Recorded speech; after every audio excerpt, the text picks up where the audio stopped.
दोस्तों नमस्कार। आज फिर मैं हाजिर हूँ एक और सच्ची घटना के साथ। दोस्तों आज की जो सच्ची घटना है वो महाराष्ट्र राज्य की राजधानी पुणे में स्थित एक थाने पनवारी की है। जिस थाने के अंतर्गत एक लड़की रहती है जिसके माता पिता एक पेड़ों की नर्सरी में काम करते हैं। पेड़ों की नर्सरी में काम करते हैं और अपने घर का पालन पोषण करते हैं। वो लड़की रात के अंधेरे में अपने मित्र से मिलने रेलवे स्टेशन पर पहुंच जाती है।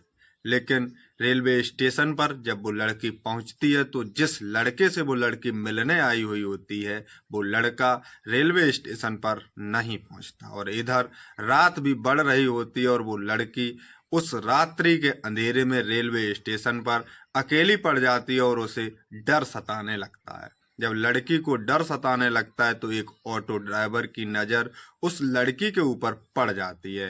वो ऑटो ड्राइवर देखते ही समझ जाता है कि ये लड़की जरूर किसी परेशानी से घिरी हुई है। वो तुरंत इस लड़की के पास जाता है और उसके बारे में पूछता है कि तुम इतनी परेशान क्यों हो। तो वो लड़की बताती है कि दरअसल मैं अपने फ्रेंड से मिलने आई थी और वो फ्रेंड मेरा अभी तक इस स्टेशन पर नहीं पहुंचा है और रात्रि बढ़ रही है। वो ऑटो ड्राइवर जो होता है लड़की की इतनी बात सुनकर वापस चला जाता है और वो करीब 10 से 15 मिनट के बीच फिर से उस लड़की के पास आता है और उससे कहता है कि तुम जिस लड़के से मिलने आई थी वो लड़का रेलवे स्टेशन के बाहर खड़ा है।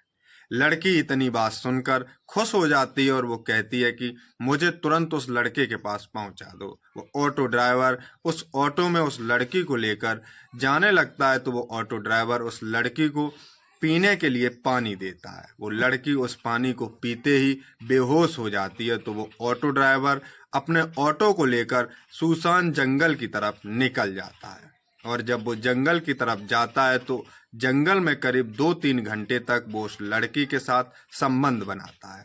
जिसके बाद वो ऑटो ड्राइवर उस लड़की को एक होटल में ले जाता है जहां पर करीब 4-5 लड़के पहले से ही उस लड़की का इंतजार कर रहे होते हैं।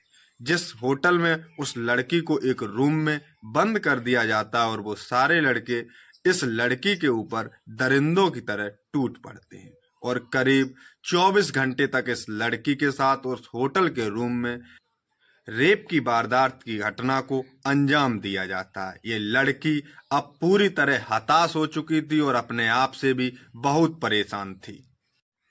ये लड़की उन दरिंदों से बार बार माफी मांगती है और अपनी गलती के लिए कहती है, लेकिन ये दरिंदे उस लड़की के साथ अपने काम को अंजाम देते रहते हैं। लेकिन ये लड़की की बात एक भी दरिंदा नहीं सुनता।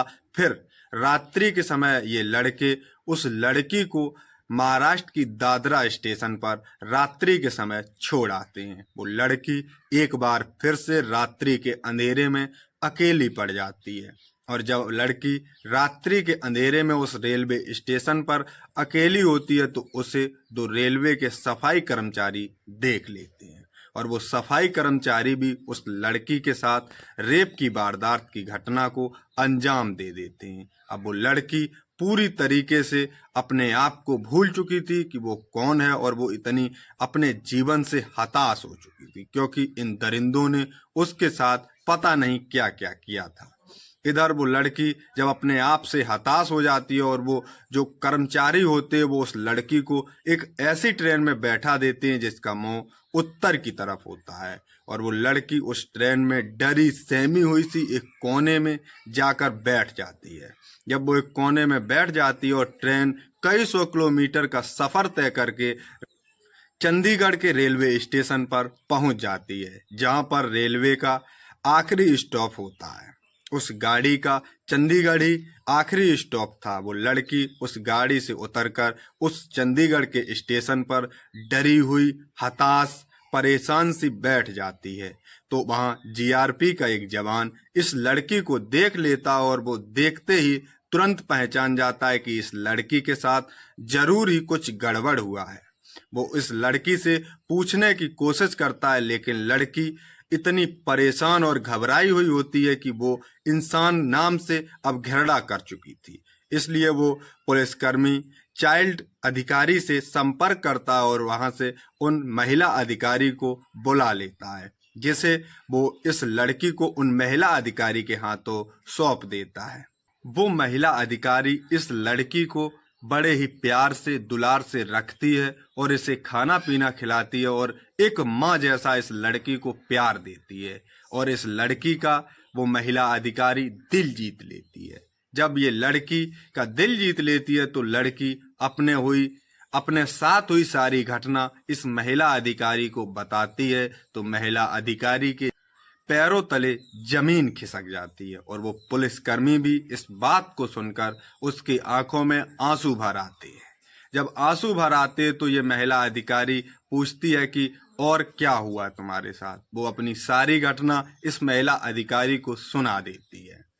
जब इधर महिला अधिकारी उस लड़की से पूछताछ कर रही होती है और इधर लड़की के माँ बाप जब लड़की उनके घर नहीं आती तो अपने पास के पनवारी थाने में जाकर उस लड़की की गुमशुदा की रिपोर्ट दर्ज करा देते हैं।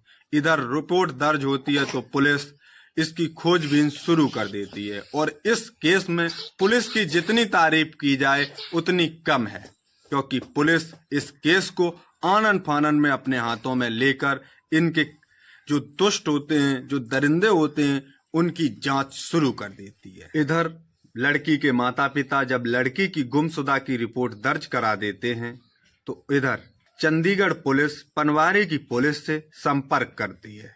जब संपर्क करती है तो पनवारी की पुलिस इसकी जांच और तेजी से शुरू कर देती है और चंडीगढ़ की पुलिस इस लड़की को इसके घर तक पहुंचा देती है, जहां पर मुंबई के अस्पताल में इस लड़की का इलाज चल रहा होता है। इधर पनवाड़ी की पुलिस वहां के रेलवे स्टेशन के सीसीटीवी कैमरे को चेक करती है तो वो ऑटो ड्राइवर मिल जाता है। उस ऑटो ड्राइवर की मदद से ही पुलिस सारे अपराधियों को अपने गिरफ्त में ले लेती है और इन सारे अपराधियों के लिए वो पुलिस ने ऐसे दरिंदों के लिए फांसी की सजा मांगी है। मैं ऐसे पुलिस कर्मियों को दिल से सैल्यूट करता हूं। तो दोस्तों, आज के लिए नमस्कार, जय हिंद, जय भारत।